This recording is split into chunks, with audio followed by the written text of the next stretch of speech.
콜린성 두드러기와 한냉 두드러기에 대해 살펴보겠습니다. 두드러기의 종류는 다음과 같습니다.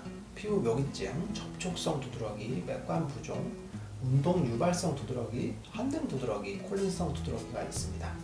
요즘처럼 날씨가 쌀쌀해지고 추워지는 경우 발생하는 것이 한냉 두드러기라는 두드러기가 있습니다.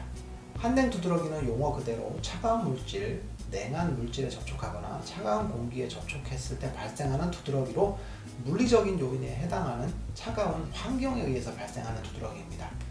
그리고 온도 변화에 따라서 발생하는 두드러기 중 하나가 콜린성 두드러기가 있습니다. 콜린성 두드러기의 정의는 심부 체온이 1도씩 상승할 때 발생하는 것입니다. 그런데 문제는 한냉 두드러기가 차가운 공기나 물질에 접촉했을 때 나타나기도 하지만 추운 겨울, 예를 들어 실외에서 활동하다가 실내로 들어오면서 체온이 정상적으로 회복하면서 몸이 차가워졌다 따뜻해질 때 발생하기도 한다는 것이죠.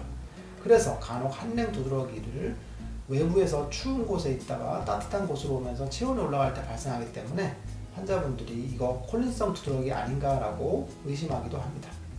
한냉 두드러기와 콜린성 두드러기의 감별에 대해 살펴보면 진짜 체온이 뜨거워질 때 발생하는 건지 아니면 회복될 때 발생하는 건지를 체크하셔야 되는데 일반적으로 한냉 두드러기는 국소 부위에 나타나는 게 일반적입니다.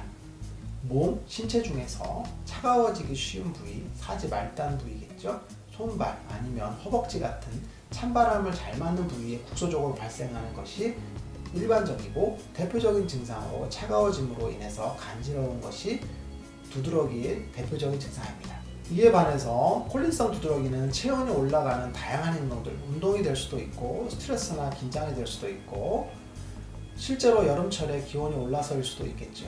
이러한 행동 등으로 인해 체온이 올라갈 때 발생하면서 차가운 물질에 접촉한 그런 국소 부위에 나타나는 게 아니라 전신으로 조금 더 나타날 수 있어 사지 말단보다는 체간에 나타날 수 있고 팽진보다는 좁쌀 모양으로 자잘자잘한 구진 형태로 가려움과 따가운 증상도 나타납니다. 혹은 발적, 붉어지면서 나타나기도 하고 심한 경우 통증처럼 나타나기도 합니다. 감각이 이상하다거나 따끔거린다거나 단순히 가려움에서 벗어나서 증상이 나타날 수 있다는 것이 콜린성 두드러기의 특징입니다. 그래서 한냉 두드러기와 콜린성 두드러기는 그렇게 감별하시면 됩니다.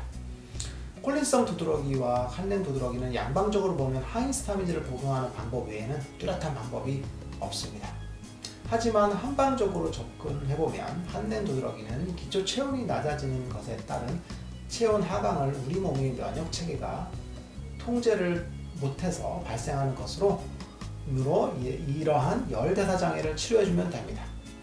콜린성 두드러기에서는 체온 상승 후 하강을 적절히 못하는 열대사의 셋 포인트를 조절해주는 못하는 것이 문제이므로 열대사 장애를 치료해주면 됩니다.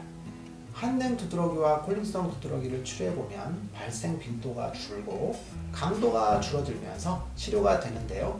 이러한 모양이 마치 계단을 내려가듯이 계단 형태로 일정한 간격으로 점차 줄면서 치료가 되는 과정을 거치게 됩니다.